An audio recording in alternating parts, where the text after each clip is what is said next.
はい、皆さんこんばんは。今回は、前回求めた東京タワースカイツリーラインに実際に行ってみましたので、その様子をご紹介します。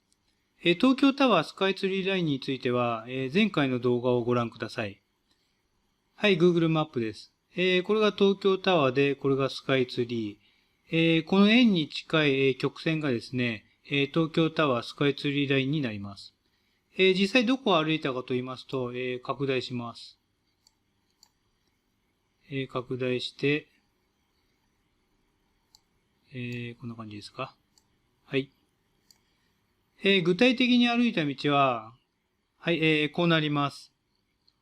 まずは新宿を出発して、曙橋、市ヶ谷、皇居前まで歩きました。全行程は約6キロです。それでは動画をご覧ください。はい。今、新宿の南口にいます。ちょっと今日はすごく暑いんですけど、これからちょっと歩いてみましょう。はい、行きましょう。これは改札を出た直後なんですが、実はこの時あまりにもビルが多くて絶望しています。ちょっとここビルが多くて何も見えませんけど、もうちょっと歩くと多分なんか見えてくると思います。と言っていますが、実は心の中ではこれはダメだと思ってます。とにかくですね、この日は暑くてものすごい大変でした。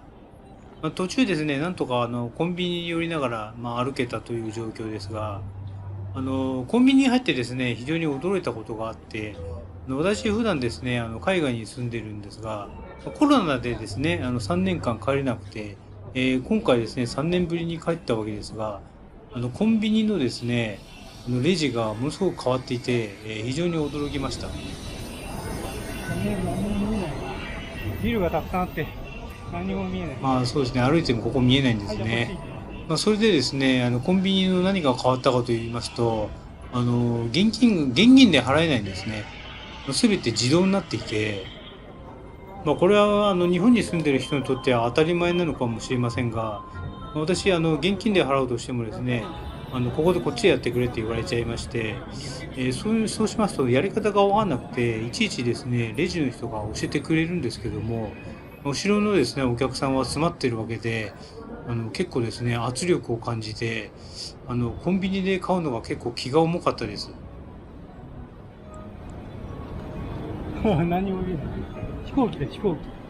たった3年間日本を空けただけでこんな浦島太郎状態になってしまったわけなんですけども、ただですね、ここですね、ここ東京タワーがですね見える方角です。ただ何も見えません。しばらくですねこう何も見えない状態が続きます。新宿はちょっと難しい。ビルがたくさんあって見えない。コンビニの話なんですけども、レジの人はですね、留学生のような外国の方が多くて、彼らはですね、意外に親切にいろいろ教えてくれたので、良かったと思いました。あとですね、今回このようにものすごく暑いんで、コンビニに出会うたびに入って何か買うわけですが、だんだんですね、ゴミが増えるわけですね。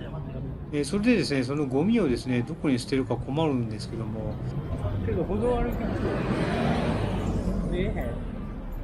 それでそのゴミは次に寄ったコンビニで捨てたいなと思うようになるんですけれども、最近ですね、コンビニのゴミ箱って外になくて中にあるので、なかなか捨てづらいんですね。やっぱりですね、他のコンビニで買った商品のゴミをですね、捨てるとなんか怒られるんじゃないかと思ってビクビクしちゃうわけなんですけれども、そういう時ですね、外国人の従業員の方ですとあんまり厳しいことを言われないんじゃないかと思ってリラックスして捨てることができました。はい、ここを曲がります。何も見えない。ここ。いや、本当にですね、何も見えなくて、一体何をしてるんだろうとですね、かなり焦ってました。理論的にはこの辺で同じ高さになるはずです。ちょうどこの辺が東京タワースカイツリーラインの真上になります。ちょうどこの辺、もうちょっと行ってろうか。ちょうどこの辺。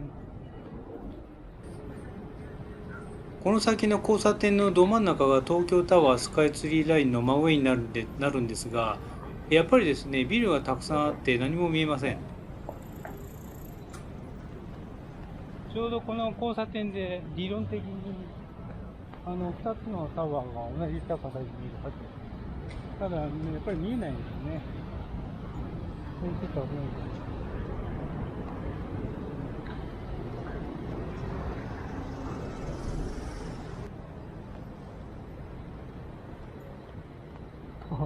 細い道だ。見えない。細い道。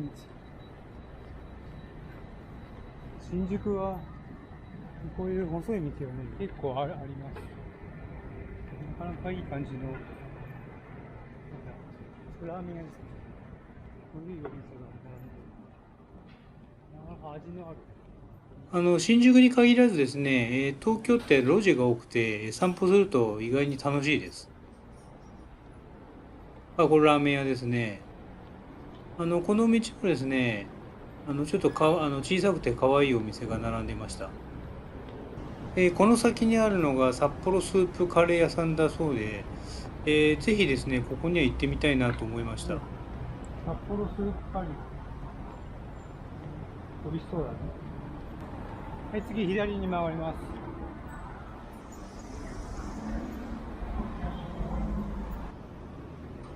はい、これは新宿の伊勢丹です。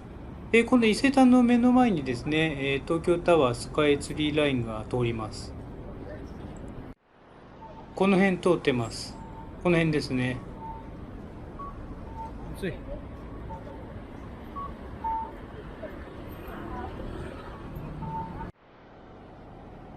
この左曲がったところの道が、とてもですね、味のあるいい道でした。もう一回ですね、行ってみたいなと思っています。ここもですね、東京タワースカイツリーラインが走ってます。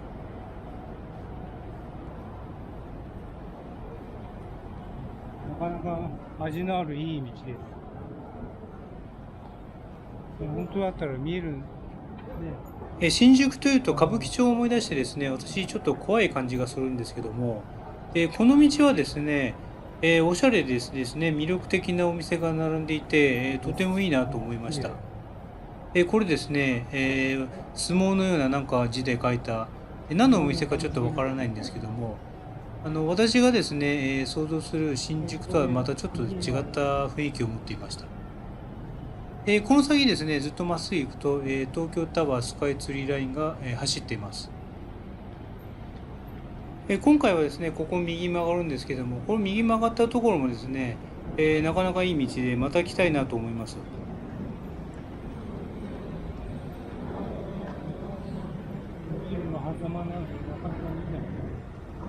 いいところではあるんですけれども、ビルの狭間ですので、東京タワーとスカイツリーはですね、やっぱり見えません。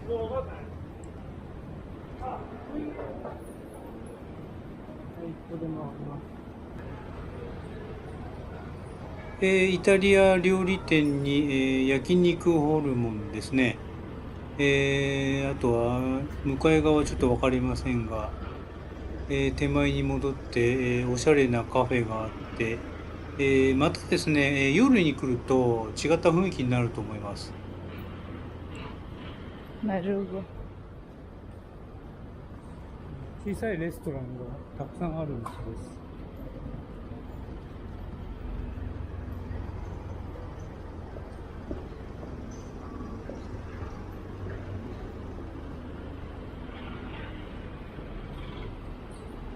ちょうどこの目の前をですね、東京タワースカイツリーラインが走ってるんですが、残念ながらですね、ここも何も見えません。本当はこっちの方向と、こっちの方向に東京タワーがあって、こっちの方向にスカイツリーがあります。で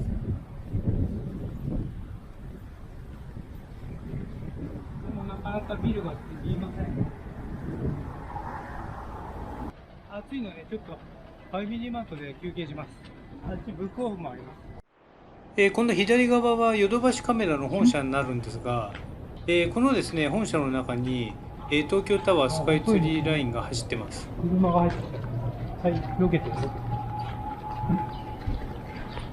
餃子屋さんです。はい、車。はい、これは餃子屋さんです。餃子だけでなく、ラーメンとかですね、他のメニューもあるみたいです。Chắc ngày xưa.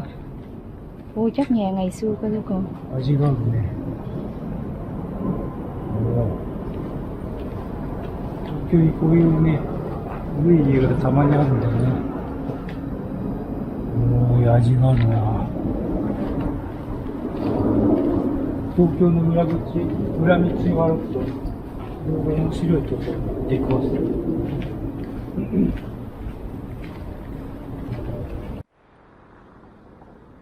東京医大通りに出ました。若干車通りがありましたが、品のある落ち着いた通りだなと思いました。車が多い。はい。Đại học y dược Tokyo à? Wow, vậy. 東京歯科大学。Vậy cao cấp. 東京歯科大学。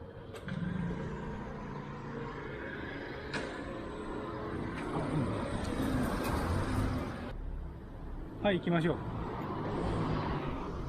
はい、行きましょう。弁当屋さん。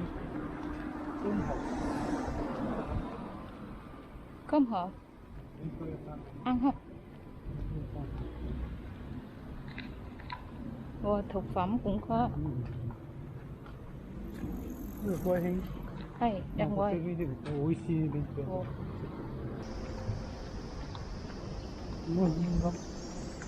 ちょうど今東京タワースカイツリーラインを横切ったところですが、やっぱりですね、周辺はマンションが多くて何も見えません。セミの鳴き声が大きくなっていますが、これはですね、左手にある、富久桜公園から聞こえてくるものです。セミの鳴き声を聞くとですね、私いろんな思い出が蘇ってきます。これ全然関係ない話になっちゃうんですが、スカイツリーはこの方角。はい。スカイツリーこの方角で、東京タワー見えないな。セミですが、私だけでなく多くの男性は子供の頃から、セミとかですね、他の昆虫と接してますので、皆さんですね、いろんな思いがあると思います。ところがですね、cái này cái gì? これは何ですか？これも分かりません。なんだろう。食パン屋さん。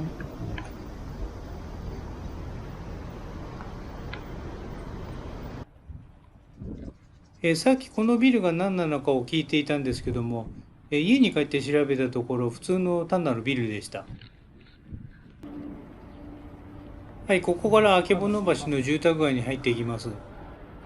ここは狭くて入り組んだ路地をですね、うねうね行くんですが、途中ですね、坂があったり、階段があったりですね、魅力的なエリアだなと思いました。またですね、車が入れないようなすごく狭い道もありました。セミの話の続きになりますが、ちょっとぶつ切れになって申し訳ないです。このですね、子供の頃に昆虫に接するという習慣はですね、もしかしたら日本だけかもしれません。というのもですね、私がベトナムに行った時ですね、子供はですね、特に昆虫に興味を示さないのを見てですね、非常に驚きました。さらにですね、なんかのネットの記事で読んだんですが、ですね、子供の頃に昆虫に接するのは日本のですね、独特な文化だっていうことが書いてありました。それはですね、なぜかというと、やっぱり日本にはですね、多くの、昆虫の種類がものすごく多いらしくて、これがですね、一つの原因じゃないかと、その記事は書いてありました。あとですね、私が思うに、日本の場合ですね、居住区と自然が非常に近くて、ある意味融合しているといいますか、なので普通に家の部屋で過ごしていても、いろいろな昆虫が入ってきて、昆虫と接する機会が多いのかなとも思います。一方ですね、私が現在住んでいるベトナムですが、まあ、田舎に行けばですね、もちろんいろんな昆虫がいるとは思うんですけれども、都市部はですね、意外にこの自然のようなものとシャープに分かれていまして、このですね、都会で接する昆虫といったらですね、まあ、蚊とかゴキブリとかですね、ハエぐらいなものでですね、ゴキブリと接してもですね、あまり子供は昆虫を好きになるとは思えません。セミの話に戻ります。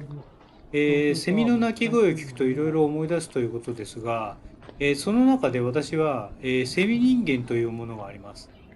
ちょっと残念。ですね、セミ人間、まあ、ご存知の方はいいんですが、知らない方のために説明しますが、これはですね、ウルトラマンシリーズの第1作のウルトラ Q というのがありまして、まあこれですね、私が生まれるはるか前にですね、放映されていた番組ですが、このですね、セミ人間はこのウルトラ Q に出てくる怪人の一つです。どうして私が自分が生まれる前の番組に出ていた怪人といいますか宇宙人ですね、この宇宙人を知っていたかと言いますと、子供の時ですね、買ったお菓子についていたおまけに、ウルトラマンカードっていうのがありまして、このウルトラマンカードの一つにこのセミ人間がありまして、これを見てですね、私はいわば一目惚れをしました。もちろんですね、当時は YouTube とかありませんから、ウルトラ Q とかはですね、全然見れなかったわけなんですが、大人になってですね、このセミ人間の回を見てですね、非常に驚きました。はい、これがセミ人間です。本物のセミの顔を参考にして、ちょっとアレンジして描いてみました。なので、ちょっと顔が少し違うかもしれませんが、まあ、ほとんど同じだと思います。こんな感じで手が少し長いです。このセミ人間の何とも言えない顔が薄気味悪くて、さらにこの白い服、これですね、実際はもっとテカテカしているんですが、これがセミ人間の薄気味悪さを増幅しています。本物はググればすぐお目にかかれますので、興味のある方は調べてみてください。こんなのと夜に人気のない道端でやったらおそらく心臓が止まりそうになると思います。日中だったら、なんかの仮装大会かなんかの帰りの人かと思うかもしれません。ところでセミ人間って何食べてるんでしょうね。やっぱり樹液とかなんでしょうか。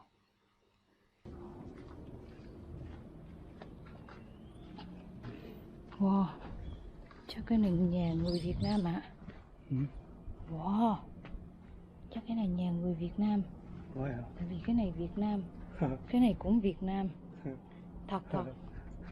嫁がある家の前に置いてある複数の植木鉢を指して、これはベトナム人が好きな典型的な植物だということで、この家は絶対にベトナム人だと言ってました。これはですね、本当である可能性は強いと思います。嫁はですね、家が農家のせいか、植物にものすごい詳しいです。東京タワーとスカイツリーの高さが同じ高さに見える場所です。じゃあ続きいきましょう。セミ人間の続きです。なんで私がそんなに驚いたかと言いますと、内容がですね、全然子供向けじゃなくて大人向けだったからです。もともとですね、このウルトラ Q は子供向けに作った番組ではないと言われているんですが、このセミ人間もですね、結構内容がエグかったです。セミ人間はですね、ある任務を得てですね、この地球にやってきてなんかいろいろやるんですが、そこでですね、結局失敗しまして、ここから先ですね、ちょっとネタバレになりますので、実際見たい方は、ここでストップしてください。そこでですね、このセミ人間、任務に失敗して、帰ろうとするわけなんですが、そこで仲間の UFO からですね、熱光線ができて、セミ人間は焼き殺されてしまうわけなんですね。結構ですね、これ、えぐい内容で、なかなか子供に見せるには躊躇するなという内容でした。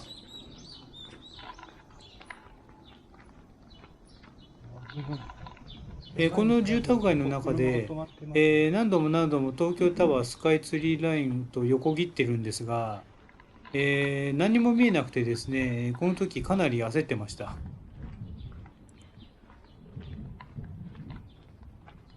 い、ここ曲がります。はい、完全にここは車が通れない道ですね。おう、車が止まってる。どうやって入るんだろう、これ。私はですね、こんな車が通れないような路地を歩くのが本当大好きで、普段だったらですね、こういうとこ歩くとワクワクするんですが、この日はですね、東京タワーもスカイツリーも全然見えなくて、あんまりこう楽しむ余裕がなかったです。今この動画を見直して、嫁がいろいろ私に聞いているのを見て驚きました。この時ですね、ちょっといろいろ集中して他のことを考えて全然気がつきませんでした。はい、ここがちょうど東京タワースカイツリーラインの真上になります。この辺周辺ですね。それでですね、今ちょっとなんか申し訳ない気分になってます。はい、ここ右に曲がる。この階段になってます。この階段は降りません。入り組んだ狭い路地を行くと、突然この階段が現れました。今風の言葉で言うと、エモいとでも言うんでしょうか。人生でこの言葉初めて使いました。この後またエモい階段が現れます。だけど見えません。さすがに見えないな。はい、ここは右に